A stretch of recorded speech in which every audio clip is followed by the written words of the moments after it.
Hi everyone, it's Michael K from Replica Airguns. Today I have the Gamo MP9 Blowback CO2 Pellet and BB Tactical Airgun, and this is the tabletop review. There won't be any actual shooting, but I will talk a little bit about some of the pre-test results I got. I did just want to go outside quickly, fire off a few rounds, and get an idea of how this gun performs. So I will talk a little bit about that further on in this video. Now originally I saw this gun back in January at the SHOT Show in Vegas, and it looked pretty interesting. I saw this gun when I visited the Gamo booth, and I've been looking forward to testing it out. It hasn't really been available anywhere, at least here in Canada. I haven't been able to see very many reviews of it either. There really aren't any other YouTube video reviews or field tests or anything like that I've seen, other than a couple things from Gamo. And so I wanted to test this one out for you guys. I wanted to bring it to you, do a video. Even though in the Replica Airgun store we don't sell any Gamo guns, I'm really not going to profit from doing this video, other than perhaps get some outside interest that wouldn't have seen some other videos of mine. But, you know, for me this is a hobby. This is not just a business. I enjoy all kinds of guns, and even guns that we don't sell in the Replica Airgun store. Now hopefully down the road at some point, maybe we'll start to sell some Gamo stuff. I honestly can't say whether we will or not, but you never know. So let's talk a little bit about some of the specifications for the Gamo MP9. It's a blowback, plastic and metal constructed gun. A lot of plastic on the outside, but there definitely is a fair bit of metal on the inside because this gun does weigh a fair bit, even though there's a lot of plastic surrounding it. This gun shoots .177 caliber lead pellets and 4.5mm steel BBs. It has a 16-shot double-sided rotary magazine. So it's like a stick magazine. Show it to you right here. Stick magazine, and both ends have 8 rounds. You can see here we have our 8-sided rotary magazine. So you have to flip it over every time you run out of your 8 rounds. Kind of a little bit of a pain, but you gotta do what you gotta do. This air pistol has a rifled barrel and shoots in single and double action. Now, we'll talk a little bit about that. Might as well talk about it right now. So essentially, I'm just going to take this bit off here because it's going to pop off. Without these two in there, it's kind of flimsy. It doesn't really stay on the gun very well. But anyways, so you have your charging handle, and that sort of pre-cocks the hammer. And you get, I guess you'd say, it's a short take-up, right? And when you're shooting in double action, I guess, it says it's single and double action, but really it's only a single action gun because you can't cock the hammer. See how you can't cock the hammer? There's no dropping of the hammer, so there's really no double action. So I'm not really sure what they're saying. Now they've got actual weight draw, or like an actual trigger weight for single and double action, but I can't see this gun shooting in true single action or true, you know, it's basically a hybrid. Like most of these pellet shooters, you pre-cock the hammer, and then when you, like by pulling back, in this case, by pulling back the charging handle, and then you release it. The first part of the take-up will rotate the magazine. Generally it'll rotate this magazine, okay? And so that's just the way it is. The other thing I want to mention quickly here is this trigger safety is working. So I'm not pushing that in. I'm just trying to pull the trigger back. I can't until I push the trigger safety in. Okay, so it is a working trigger safety. That's pretty cool. The trigger looks to be metal. Like I said, this gun has some metal in it. There's definitely metal parts in it. It's got a good weight to it. And I do want to mention it does not come with this little red dot. This is an NC Star red dot I put on it. And it doesn't come with this foregrip. Okay, so I've added that to it. Keep that in mind.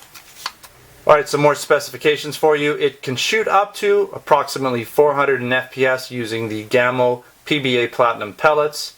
Now with BBs, I'm not sure exactly what it's going to shoot. Potentially maybe up to the same FPS because they are a little bit lighter. But I don't plan on actually shooting BBs in this gun since it does have a rifled barrel. I want to keep that barrel for the most part in as good a condition as possible. And putting steel BBs in there isn't going to help it out. Now this is a replica of an MP9. So you can see here, got your MP9. Also got your Gamo on there. We'll be showing you around this gun a bit more. But that is a B&T MP9. It's licensed. And interestingly enough, it's actually made in Japan for Gamo, and it's licensed. So the actual B&T licensing is through ASG. Now speaking about ASG, I want to bring in another MP9, and this is the again, licensed MP9, another ASG/KWA gun, and this is an airsoft version with full blowback. Pretty cool gun. I've reviewed this gun. Even has a thing that says Swiss made. It's just basically the look. It's not Swiss made. You can see here, ASG there. Alright. Pretty cool. Very, very similar, you can see. So very good replica, no doubt about it. I also wanted to bring in another Gamo blowback pellet pistol, and this is the Gamo PT85. See here, PT85. And I just wanted to show you the magazines. They are not compatible. Very different. So they're not going to be compatible at all. Different angles and different moldings. Everything's different on them. Okay? So don't think you can use your magazine from your PT85. It would have been nice, but not going to happen. Alright, so let's do a walk around of this pistol. So on this side here, we have our Gamo markings, MP9. We have the pellet there, caliber. Now this is like a takedown lever here, or lever, and it's non-functioning. Most of the stuff is molded in, except for the safety. Okay, so we have the safety there. This switch here, this magazine release, is just molded in. The actual magazine release is down here. Okay, and then you've got your rail, but I've covered it up with my folding foregrip. Okay, and again, metal trigger with an actual trigger safety on it.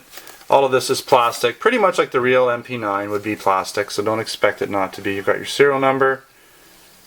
You've got some warning instructions. See if I can get that in there for you. There it is. And this piece right here is metal. So this is the actual folding stock portion. And so we can actually pull it out. You don't have to push that button in to pull it out. It just sort of clips in on the side here and then folds out. Now I did notice it's a little wiggly for me, but you know, we're not dealing with a lot of blowback power or anything, so you should be okay. But to open it up, or to close it, you push that in there. Okay, look at it from the back. Now this rear sight here is actually adjustable. You can see there you've got your screw.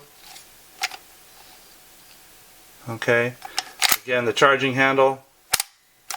And it sort of is a little loose. I noticed all of them are a little loose. Once you've got it charged, until you pull the trigger, then it tightens up.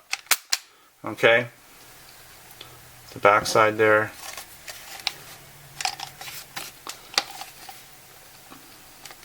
Now your actual ejection port isn't too fancy. There's nothing really written on there or anything.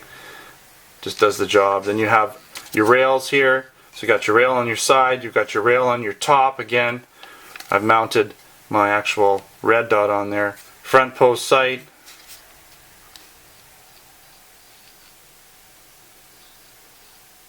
Again, the rear sight. Rails.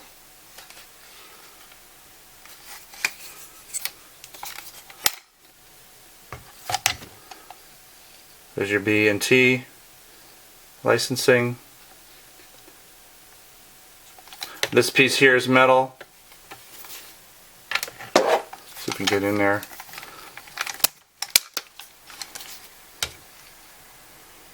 Now the barrel is not really that recessed there. You're looking right at the actual barrel there. Okay. Now let's talk real quickly about loading the actual magazines here. So you put this little groove in the front and it just goes in. Actually, hold on, I think I did it backwards. No, that's right. Okay, that's it. And it clicks in like that. Now to get it out, you just push this. It's kind of weird because you got to pull it towards you. It would have been better if you pushed it that way, this way, but no, you got to kind of pull it towards you. So I'm not really sure how you expected to do this with your thumb. Kind of weird. It's really kind of awkward to switch, but I mean it gets the job done, but just kind of strange in my opinion. And here we go. It's sort of a little bit strange the way it clicks into. but it does get the job done. You just see it's kind of partially clicking in, and then there we go, we're in now. And then these guys, this is your CO2, and you have to push it in pretty hard too. Clicks in, and like the Steel Storm, or Steel Force, when you push it, it lets out the CO2, so it's actually locking in there. There it is.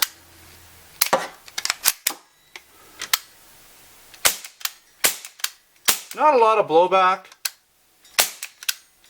but when you're shooting it and the pellets in there, you do feel a little tiny bit of recoil going on. And then this just covers it up. There it is. Helps when you get it the right way. So basically you can see your magazine there. You can kind of get it out without taking that off. So that's a good thing. You don't have to take that plate off every time you want to reload it.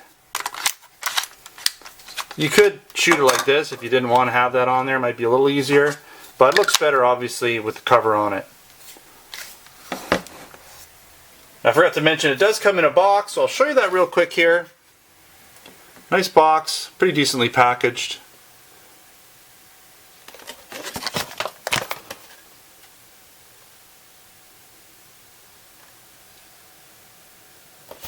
And of course it comes with a manual. Right here. Basic information inside.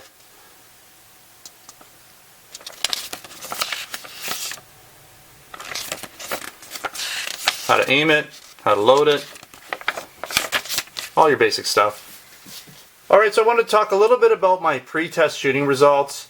I did put a brand new CO2 in it, took it outside, fired a few magazines through it. I wanted to just get it roughly sighted in with the red dot that I have on here and kind of get an idea of what the actual FPS is before we do our official field test shooting review. And with the brand new CO2, it started off a little over 400 FPS and dropped down a little under 400. So probably around 370 on the 8th shot. So it did obviously lose some power. They always do with brand new CO2. You're going to get your optimal results. The weather wasn't too warm, so you might be able to get around 450 out of this gun on a warm day. And that was using standard 7-grain lead pellets. Using the PBA pellets from Gamo, the lightweight ones, you're going to have higher FPS for sure. In terms of accuracy, I was just doing little 4-shot groups from 30 feet out in a semi-rested position just to sight in the red dot. And I was getting about 1-inch groupings from the 4-shot tests I was doing until I got her sighted in. And so it was shooting consistently around 1-inch groups. Not too bad at all. Alright, let's get into some of the pros and the cons. This gun seems to be fairly well made. It has a good weight and feel to it, even though a lot of it's plastic on the outside. And initially with a full CO2, I could definitely feel that blowback action working in the gun. Once the CO2 starts to drop off a bit, the recoil goes down a fair bit. But still, you do have some initial recoil feel from this blowback action. Now the rear sight is adjustable for windage, which is nice. A lot of times these guns are just pre-sighted in and you just got to go with where they're shooting and sort of make adjustments visually. It's nice to have that adjustability and also the option to add a red dot sight if you choose. Again, the pre-test shooting results seemed really positive, so I'm looking forward to doing the official field test review for you. Now I like the fact that the CO2 and the magazines, so the pellet magazines, are fairly well covered up, adding to the realism of this gun. And keeping along those lines, it is a decent replica of a fully licensed B&T MP9. Now the supposed double action and single action triggers that Gamo's talking about, they both feel about the same. I mean, to me, I would have to say this is really a double action only gun. In terms of the hammer cocking, that's a single action hammer.